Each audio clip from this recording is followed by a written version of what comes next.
আজ প্রথমবার এসি লোকালে উঠবো বলে ভোর 4টের সময় উঠে বেরিয়ে পড়লাম কাঁচরাপাড়া স্টেশনের উদ্দেশ্যে। প্রায় আধা ঘন্টা সাইকেল চালানোর পর ফাইনালি আমরা স্টেশনে পৌঁছে গেলাম। এরপর আমরা টিকিট কেটে উঠে পড়লাম গেদে লোকালে রানাঘাট যাওয়ার উদ্দেশ্যে। আর হ্যাঁ, এত সকালে যে টিটি ধরবে তা আমরা কেউ বুঝতে পারিনি। যাই হোক, তারপর আমরা রানাঘাট স্টেশনে নেমে রিফ্রেশ হওয়ার জন্য চলে গেলাম চা খেতে। চা খেয়ে চলে গেলাম এসি লোকালের টিকিট কাটতে হাবড়া যাওয়ার জন্য। টিকিটের দাম ছিল জনপ্রতি 105 টাকা করে। টিকিট কাটা হয়ে গেলে আমরা চলে যাই 4 নম্বর প্ল্যাটফর্মের দিকে। আর কিছুক্ষণ অপেক্ষা করতেই দেখলাম ট্রেনটি প্ল্যাটফর্মে ঢুকছে। তারপর আর কি দেরি না করেই ট্রেনে উঠে পড়লাম। আমাদের ট্রেনটি প্রথমে বনগাঁ যাবে, তারপর সেখান থেকে যাবে হাবড়া। আর এই এসি লোকালে খুব একটা ভিড় হয় না। ট্রেনটি ছাড়ার সময় হয়ে গেলে ট্রেনের দরজাটা টুং টুং করে আওয়াজ হয়ে বন্ধ হয়ে গেল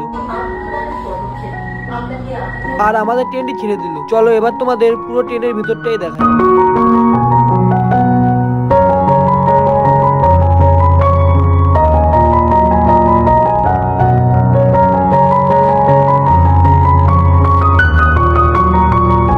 আমার কাছে ট্রেনটা পুরো মেট্রো ও লোকাল ট্রেনের কম্বিনেশন লাগবে। এরপর আমরা বাইরের দিকে দেখতে দেখতে চলে আসলাম হাবড়া স্টেশনে। আর ট্রেনটা এত আরামদায়ক ছিল যে আমরা কখন হাবড়া চলে আসলাম আমরা বুঝতে পারলাম না। স্টেশনে নামতেই আমি আর টোটন চলে গেলাম নানপুরির দোকানে খেতে এসে দেখি নানপুরি নেই। আর কিছুক্ষণ অপেক্ষা করতেই নানপুরিও চলে আসলো। তারপরে আমরা এক প্লেট করে নানপুরি নিয়ে নিলাম, যার দাম ছিল 20 টাকা করে। নানপুরি গুলো দেখতে যতটা ভালো ছিল তার থেকে বেশি ছিল টেস্ট। এরপর আমরা আবার দুটো করে নিয়ে খেতে লাগি। তোমরা ততক্ষণ একটা লাইক করে দাও।